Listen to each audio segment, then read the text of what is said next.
Hey guys, prepare yourself. You have Chris and Mike. This is Talking to the Medias, and we are going to give you another episode of We Got Your Mail. So you might be asking yourself, what is We Got Your Mail? Well, I'm glad you asked because We Got Your Mail is a little hustle that we came up with where if you might be you might be the kind of guy who wants to email your favorite YouTube channels, ask a couple of movie related questions, and get those questions answered on a more popular channel.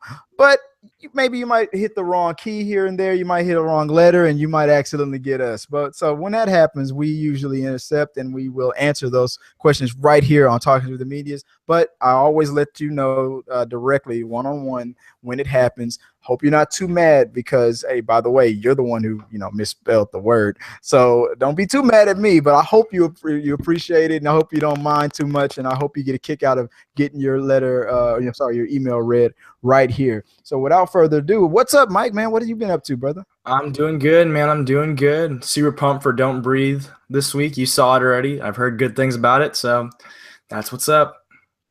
Oh yeah, don't breathe. I mean, I feel like you're gonna. I'm kind of getting an idea of the type of movies that you're into. So I'm Mm. thinking you will like this movie.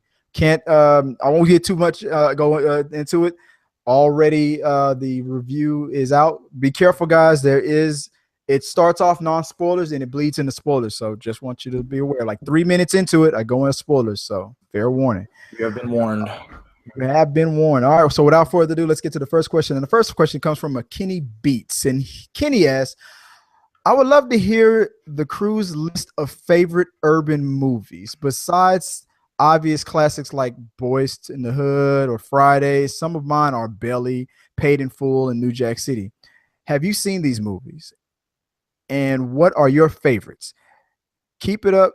And he just signs off after that. He says, holla. Sorry. Okay. Dope. So I've already, I know I've seen a couple of, pretty much all of those movies, but so your favorite urban, I guess, whatever your definition of Urban urban is is. okay. So what is your favorite urban movie? Two immediately came to mind. Both came out last year. One is Dope, and the other being Straight Outta Compton. I thought they're both amazing movies. I guess you can consider them urban by the way he was describing those movies. I can see them being kind of similar in taste. So, yeah, those are the two urban movies that Yeah, I enjoy. I guess the easy answer would be if it's a mostly black cast in a Yeah, black and it takes neighborhood place in the hood, and I guess in it's the an hood. urban movie. I don't know.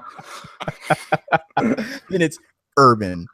Um, you're right. I saw Dope for the first time earlier this year, and it was just that. It was dope. Very And much so. and we from previous conversations, I've all but fallen in love with the female in that movie, and she's going to be in the new Spider-Man movie as well. I forgot, I'm forgetting her name, and I heard the rumor that she's also rumored to be in the running for the Rocketeer movie, and I wish her nothing but success. Man, I wish I could remember her name. I think it's Leslie something, but she was amazing in that movie. And the lead actor, who's also in the new TV show To get down. The Get Down, he was one of my favorite characters in the Get Down. So I'm looking closely at his career. He already knocked out Friday, Boys in the Hood, Belly, Paid in Full, New Jack City. I haven't seen Paid in Full, but I've seen the other ones. I've seen Dope, and I've seen Straight Outta Compton. You picked some good ones. Urban, I guess, would you call 8 Mile urban? Yeah, Like I definitely. love that one.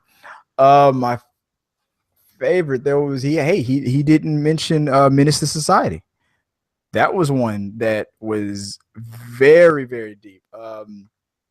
Being from Houston myself, from Houston, Texas, you have to see Jason's Lyric, which was based and filmed right out here. The only thing I can say about it, if you see the movie called Jason's Lyric, the accents that they use were horrible Southern accents. There are people that talk like that, but the way you could tell those were actors who were not from the South using Southern and usually even in urban movies or even way up north or in the South and the East Coast to the West Coast, it doesn't matter. The the accent that black people have, I guess, if you want to call it an urban accent, it's still, I think it still derives from the Southern draw. So whether it's the north or south or east or west, it's kind of coming from the south. Maybe that's I'll go into a history lesson on that later, but I'll go into my reasons on that theory later. But yeah, New Jack City. I said New Jack. He said New Jack City. I would say the movie that he didn't mention would be Menace to Society. That one, 8 Mile, was a more recent one that I love. He already took Straight Outta Compton from me on that one. I'm trying to see if there's any other one. Well, how about you? Have you seen 8 Mile? Have you seen that one? I've seen 8 Mile and I've seen Boys in the Hood, but I haven't seen any of the other films mentioned. If there was a movie that was closely related to Boys in the Hood, it would be Menace to Society. And they made a spoof to that. The Wayans brothers made a spoof to that. Don't be a menace while drinking your juice in the hood. That was a comedy based on all of those movies. Higher Learning was another one with Ice Cube in it. But I'm drawing a blank right now because he covered the main ones. New Jack City. New Jack City being one. Above the Rim with Tupac. Almost anything with something else with Tupac before the last one he did before he died. The one that he did with what was that guy's name? Not with Tupac. I'm sorry. The guy Tupac was supposed to be in this movie, and Tyrese replaced him. It was a movie that Baby Boy. That was another one. A movie that Tyrese was in. Tupac was supposed to be in that movie, but he died, and then the creator of that film wasn't going to film it anymore. He let it sit on the shelf for a long time. He met Tyrese, and then he decided to create that movie. That's a very good one. It's got a lot of good messages in that one about young black men staying, having a childish mentality, living with their moms, and they want to go out and have sex all the time and be gangsters and be hard and stuff, but he won't mentally, grow up. And that's why the movie's called Baby Boy. So it's and he learns a lesson about, what it means to be a father, be a man, and all that. Get out of your mama's house and all that stuff. It's a very good movie. Tyrese did a real good job in that movie. And I wish it would have been Tupac. The other one with Tupac with Janet Jackson, dead poet. Oh my God, I'm gonna lose my black card from not remembering this. Poetic You're Justice. About to say freaking Dead Poet Society right there. Yeah, you're right. I caught you. So Poetic Justice with Janet Jackson and Tupac Shakur. That's another good one there. So those would be mine. What I would recommend. All right, let's get into the next question, and it comes from Robert Cruz, and he says, Mabua from the Philippines. I'm probably your biggest fan here, and he's talking about the guys from the other channel. Anyways, fun fact: did you know that Pumbaa from The Lion King is the first character to fart in a Disney movie? Yep, I love movie trivia. What are some of your favorites? Okay, so this question caught me off guard. I couldn't think of anything off the top of my head. I'm thinking that the Matrix. I think we talked about the Matrix being the movie that used the most bullets in a movie or something. Had the most bullets fired or shots fired in a movie. Do you know of any trivia off the top of your head? Off the top of my head, the only one I can really think of is the amount of fucks used in Wolf of Wall Street, because it's an astronomical number, like 400 or something crazy like that. But other than that, no. Not huge trivia guys, so I wouldn't know. Besides that, and give me let me think. No, I can't. I couldn't think of anything to either. So like I said, this one caught me off guard. So big bravo. You pretty much stumped me on that. All I can see is Pumbaa's ass in my face, enjoying one of my most beloved Disney movies. So thanks for messing up that memory for me, dude. Because now engraved in your mind forever. Exactly. All I can see is that fart now. So that's all good. I love it. All right, so let's move on to the next one. Let's see. The next one. Let's see which one it is. No, that wasn't it. The next, I was about to read the same exact one again. So the next one comes from Philip Orvik, and if I'm sorry if I'm saying the name wrong, Philip Orvik. Philip writes, I said, I have come up with a lot of ideas for a Doctor Doom plot. Now I just need to fix a few problems with the script before I can start to write the dialogue, but I don't want to write it for no reason. So my question is, if I finish it and am really proud of it. Could I send it to 20th Century Fox?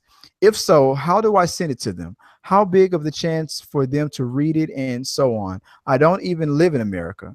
Can a writer start his career this way or that way? Let's test your strength, Mike. What do you think? Any advice for this young writer?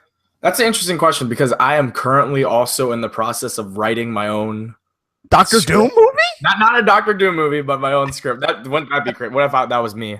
I sent that question in. Can you imagine? Right? That was no, it was Michael.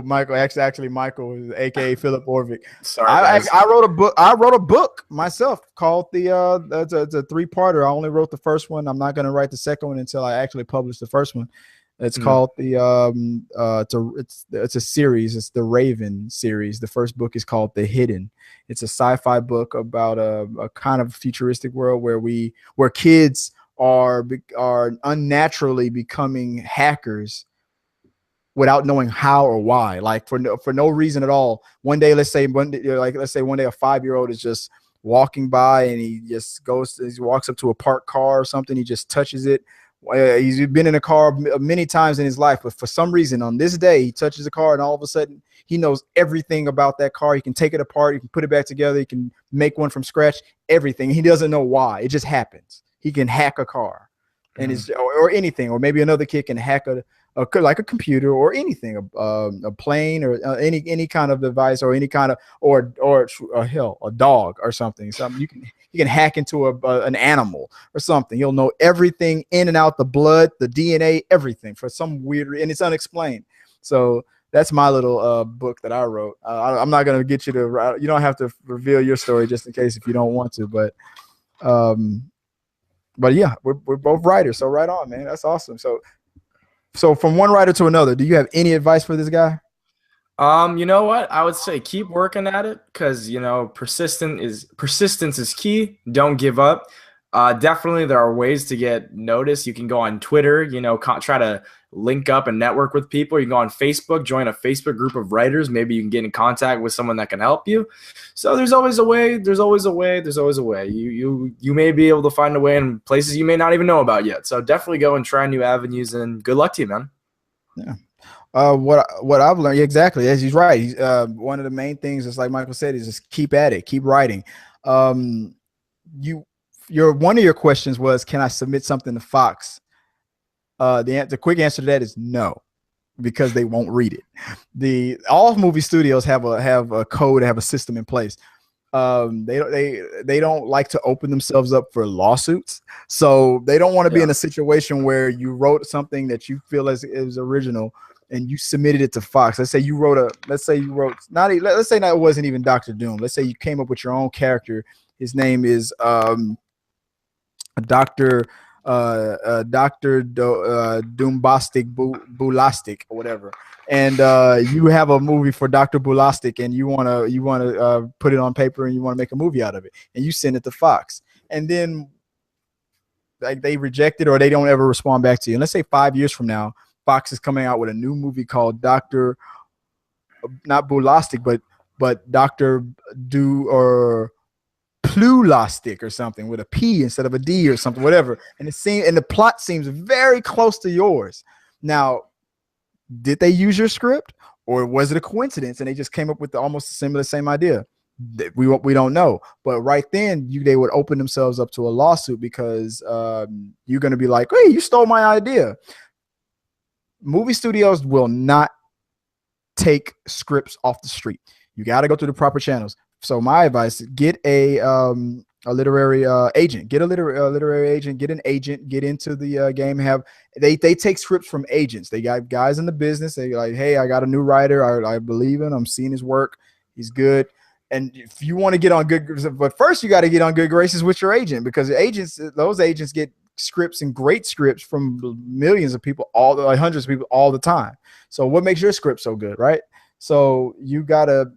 I know that I don't know the names of them. I know there's contests that you can go to, screenplays and write and scripts and stuff. You can enter them in independent contests and whatnot, where these people will take your script, read it, and if your script wins over all the other scripts, then they'll put some money into it to actually get it made, an independent film made. Maybe it can go to the Sundance. Maybe you can get up to the more there's contests you can enter, the more prizes you win, the more acknowledgement you get, the more fuel that your agent will have to send it up to Fox or whatever studio. Be like, hey, I got a guy.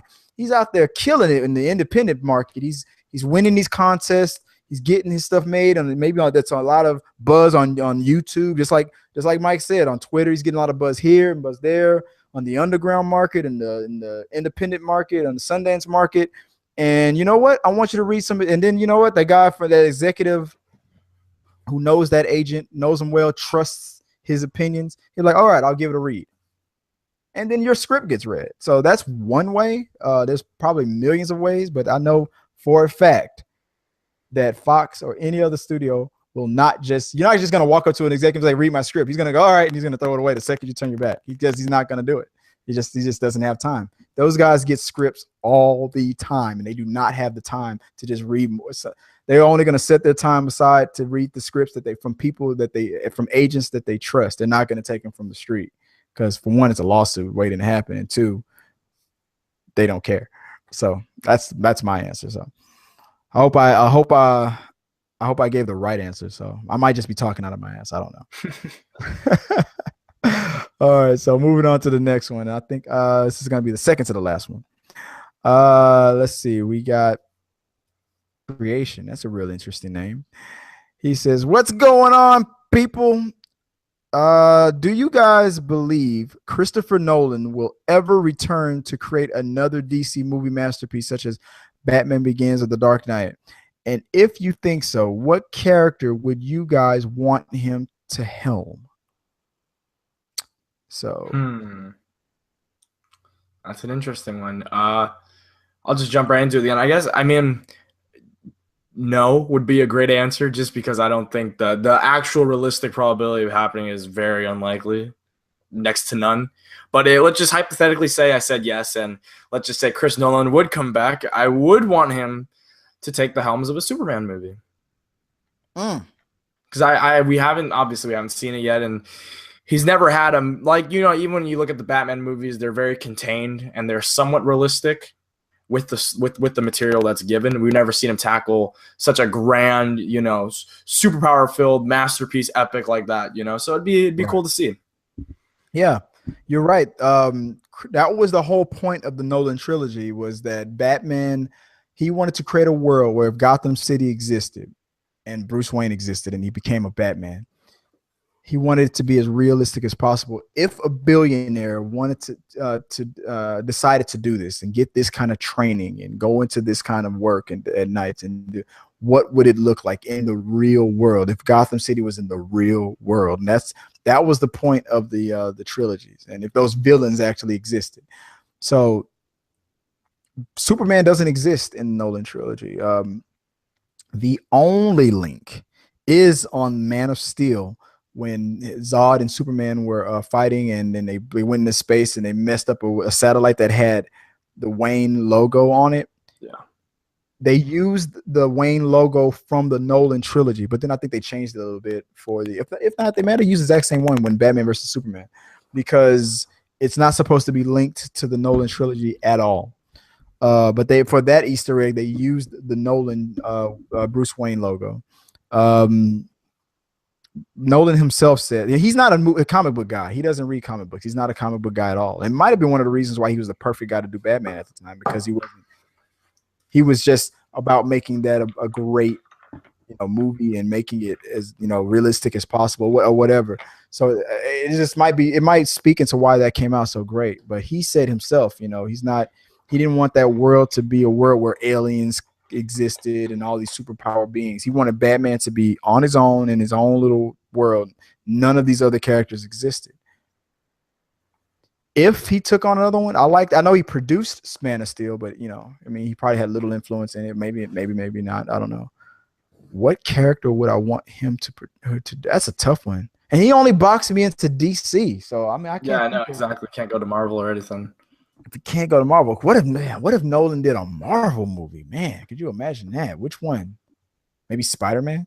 That's what I was just about to say. Yeah, if he was to do a Marvel movie, I would definitely go with Spider-Man. If he did a Marvel movie, Spider-Man would be the one I would want Nolan to do. The Nolan Spider-Man movies, man, that would be awesome. Damn, I can't think. Maybe you're right. I thought about that. I was like, yeah, Superman would probably be the best one.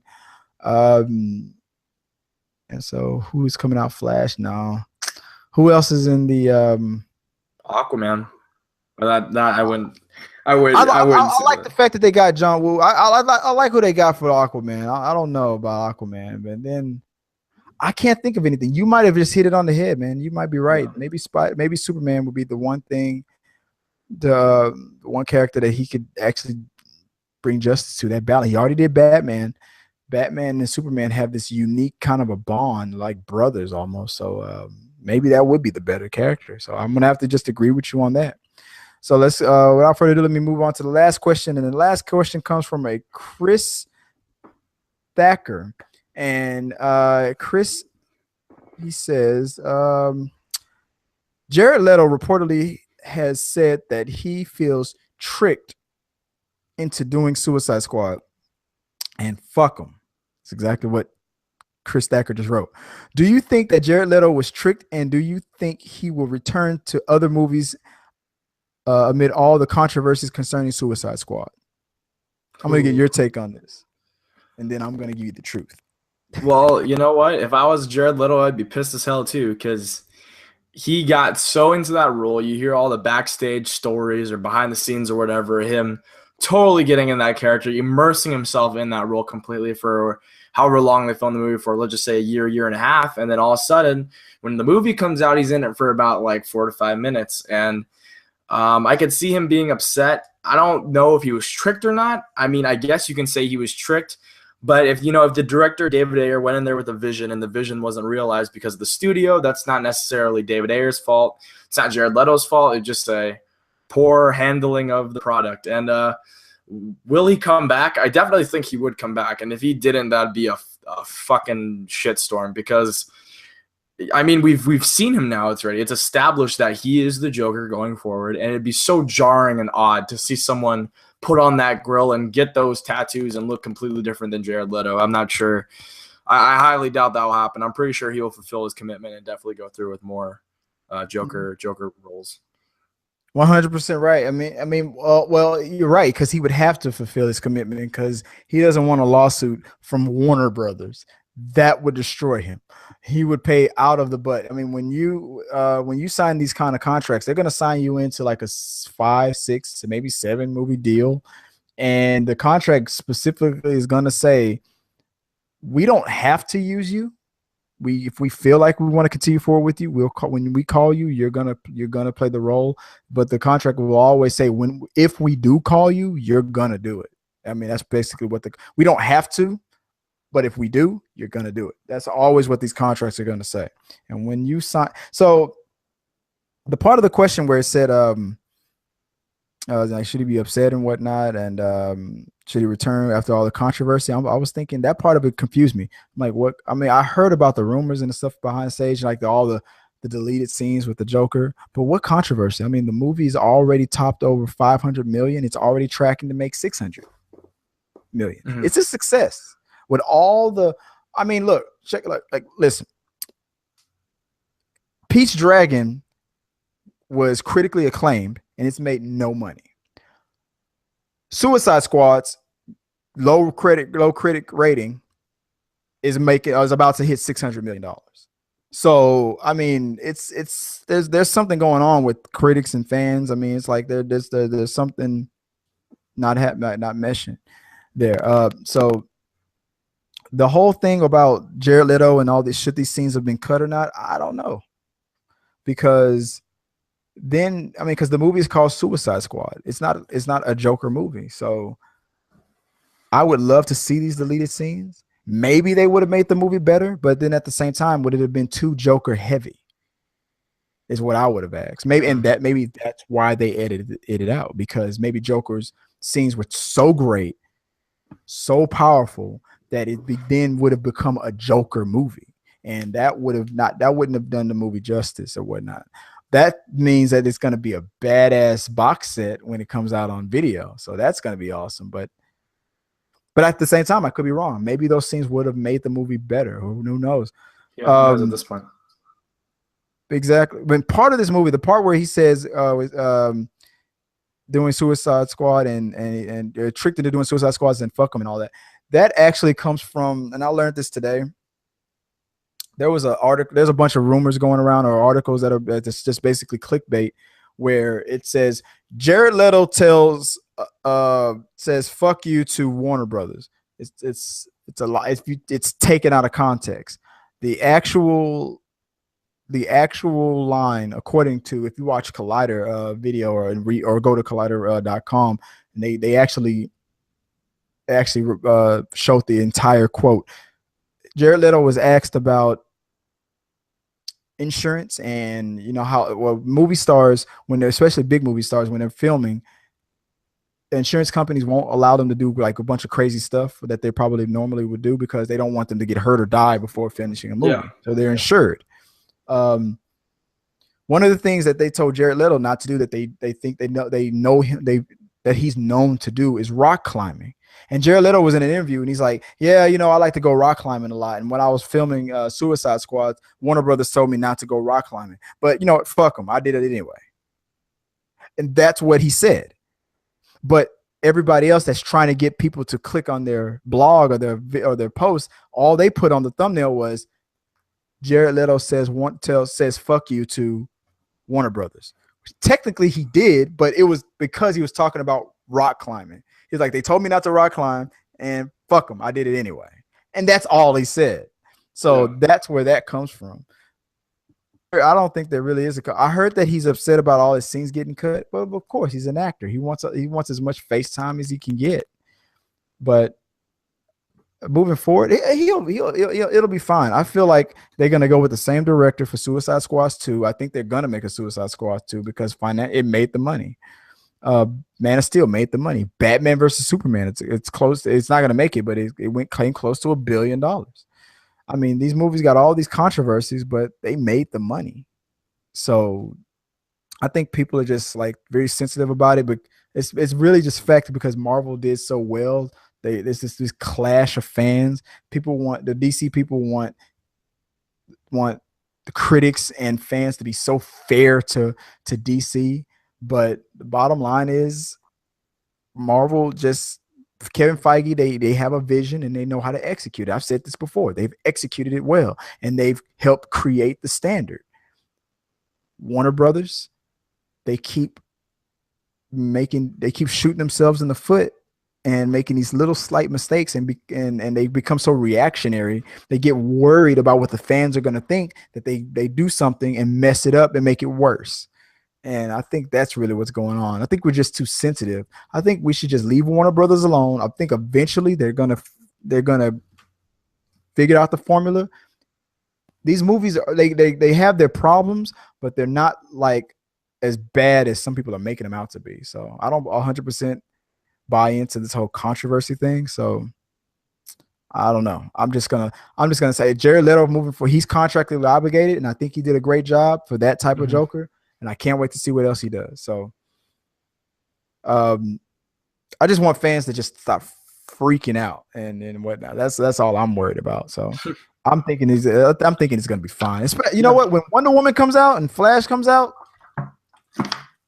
I think Marvel, and when Justice League comes out, DC will be fine. I think it'll be all right. After that, I think it'll be all good. I think DC will start giving Marvel a run for their money.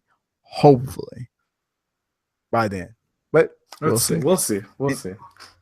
Anything else you want to add to for Jared Leto? You want to give him some words of encouragement or anything? I wish him luck. I actually enjoyed his performance as Joker thoroughly. What little of it we got, and I just hope we get more of it. That's all I'm gonna say. Michael wants that. He wants to get involved with that Ultimate Suicide Squad Joker edition. So yeah, give it to me. Give me that unrated Joker edition Suicide Squad Blu-ray combo pack. Unrated Joker combo pack. That sounds dirty. All right, guys. Well, that is We Got Your Mail. Appreciate it. We ran through some great questions. If you have any questions, just hit us up on Twitter or Facebook usually at T3 Medias.